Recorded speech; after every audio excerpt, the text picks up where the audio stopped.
Adapun alat dan bahan yang kita gunakan adalah sampel tanah dari lahan UPTD PI Palawijaya Tanjung Selamat yang diambil secara acak. Wadah plastik atau toples yang digunakan sebagai tempat perbanyakan nematoda entomopatogen. Kain kasa untuk menutup toples agar ulat Hongkong tidak keluar dari toples ataupun dihinggapi oleh lalat. Ulat Hongkong yang digunakan sebagai inang alternatif dari nematoda entomopatogen. Lem kertas yang digunakan untuk menempel label. Pinset untuk mengambil dan memindahkan ulat Hongkong.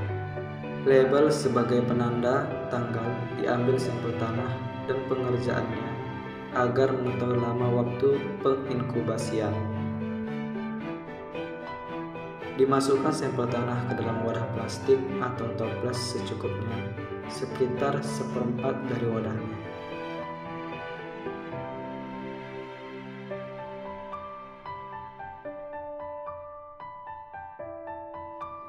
Sebelum ulat Hongkong dimasukkan ke dalam toples yang berisi tanah, dilebabkan tanah dengan cara menuangkan sedikit air dan dipastikan tanah sudah lembab merata agar memudahkan nematoda entomopatogen mencari inangnya.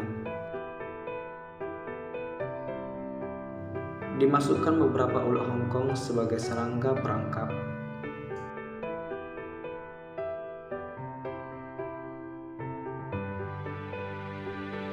Ditutup toples dengan menggunakan kain kasa agar ulat Hongkong tidak keluar dari toples dan agar tidak dihinggapi oleh lalat.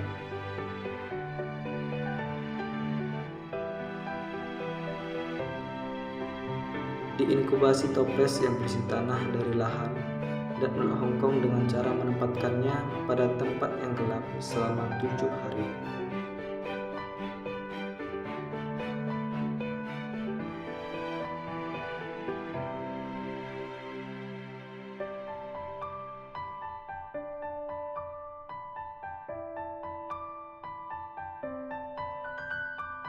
Diinkubasi toples yang berisi tanah dari lahan dan ulat Hongkong dengan cara menempatkannya pada tempat yang gelap selama 7 hari.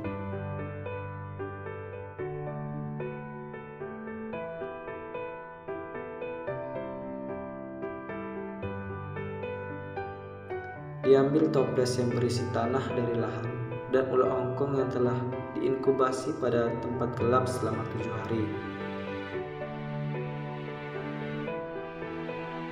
Diambil ulat Hongkong yang telah diinkubasi selama 7 hari dan diletakkan di atas tutup toples.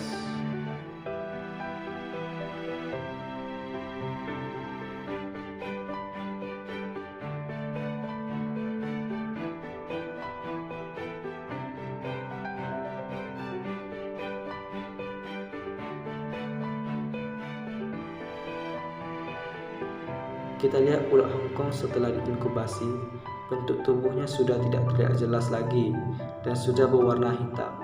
Diduga nematoda entomopatogen sudah kembali ke dalam tanah karena makanannya sudah tidak tersedia lagi.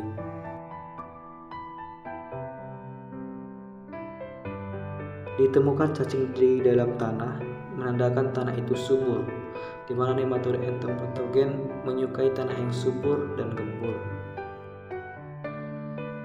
Untuk membuktikan bahwa tanah ini sudah berisi nematoda entomopatogen, kita harus menggunakan metode wet trap. Pertama, kita siapkan dahulu botol plastik yang telah dibelah dua dan diisi oleh air. Kemudian letakkan bagian botol plastik yang telah dibelah dan berbentuk seperti corong seperti berikut ini. Dimasukkan kain kasa ke dalam botol plastik yang berbentuk corong seperti ini.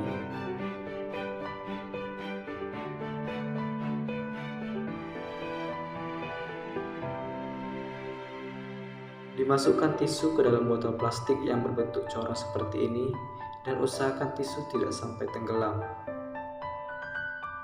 Diletakkan ulat Hongkong maupun tanah yang telah diinkubasi ke dalam wet trap, yaitu diletakkan di atas tisu yang di bawahnya ada air agar nematoda entomopatogen berpindah ke dalam air karena nematoda entomopatogen diduga menyukai air. Jika dibiarkan begitu saja selama 1 hari, maka nematoda entomopatogen akan berpindah ke dalam air. Pada saat itulah air dalam white trap ini akan kita uji kembali di bawah mikroskop cahaya untuk melihat dan membuktikan apakah benar terdapat nematoda entomopatogen.